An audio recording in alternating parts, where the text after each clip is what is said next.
Aulaikin. Liba na baga mai jawane abulainga. Enga sora. A young 10-year-old girl who lost her life allegedly after eating a snack from this specific establishment. A number of foreign nationals during a raid on Spaza shops and other stores suspected of selling counterfeit goods in Durban. They will now verify their immigration status. You are seeing items that looks like they've been confiscated. You could use the word looted in some cases from a local Spaza shop. This is as a result of 6 children that have been rushed to hospital, it's understood, after allegedly consuming food from this particular Spaza shop in Bronkhorstspruit.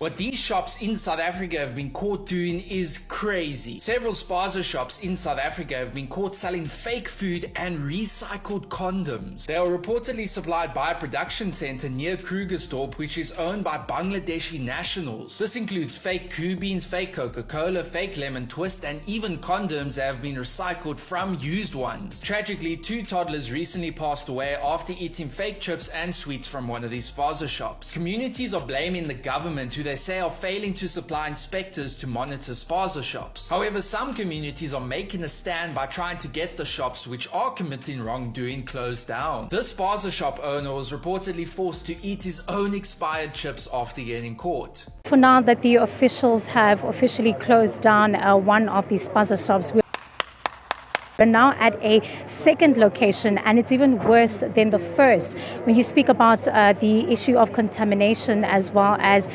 residents as well, and what they've had to say, many are quite upset in regards to the closure and this inspection as it follows. Many of them saying that it shouldn't just come after tragedy has to hit the community for them to feel as though a more proactive approach needs to be taken by officials. But I'm going to walk you through just this second location, and it doesn't really need an expert to tell you just about some of the alarming conditions over here. In fact, one of the first things that were picked up, as I've mentioned throughout this inspection, that officials have been combing through these food items one by one, checking expiration dates. Some of them don't have them, many of them have been rubbed off.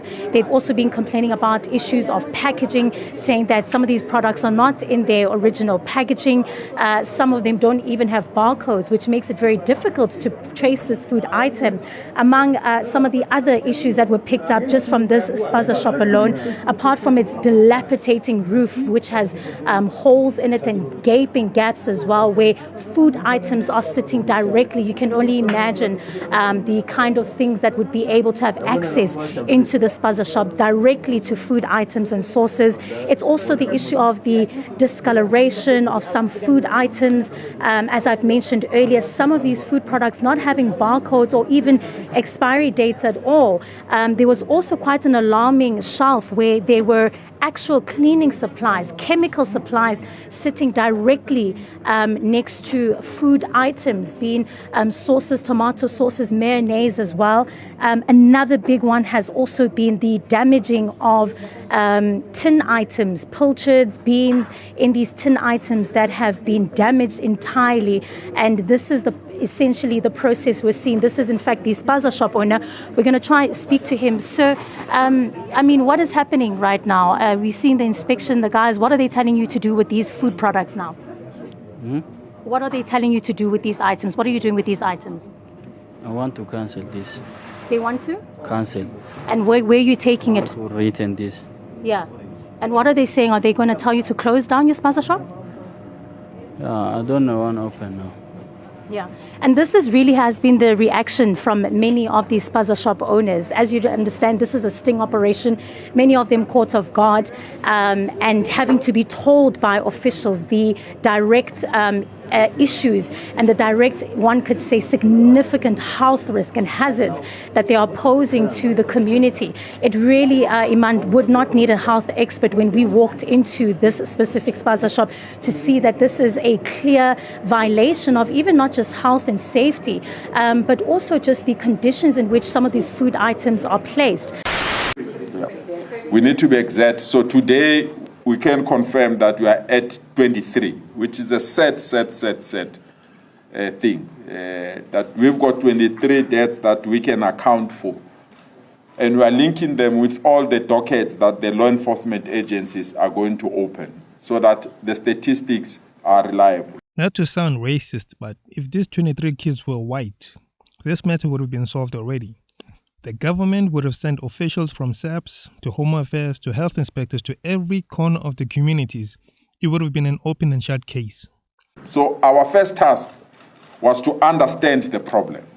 The problem is that unfortunately we lost 23 children, and amongst the 23, majority of them are within the ages of 6 and 9. That's majority. And the reported incidences happened within the school facilities and some community centers, and we're keeping those statistics. But overall, we've got 441 cases that have been reported across the province. Some of the people either were discharged or they just showed the symptoms of vomiting, stomach aches, and related information. So we've got 441 cases that have been followed by the Department of Health, and amongst the 441, unfortunately, we are 23 that passed on. So what we are saying, every week now we're going to develop a template that will be utilized by the following institutions: hospitals, clinics, schools, and community centers, so that our data is reliable and we can be in a position to track the areas that need immediate attention. Now, if these foreign nationals are coming into the country legally, trying to create a better life for themselves and extended family, that's fine, no problem.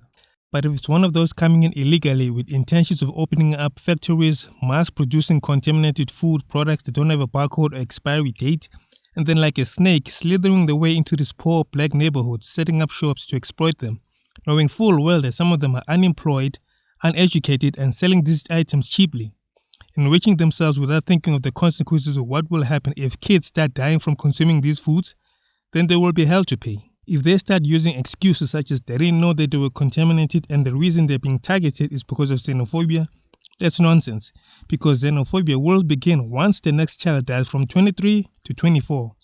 At the same time, the community itself has to vehemently stop letting them into the townships. Yes, not everyone can afford to buy at Pick and Pay or Spar or Checkers. I mean, no offense, but how many children is the community willing to lose before they realize that 18 Rand 2-liter Coke that doesn't taste or look like Coke isn't worth losing a child?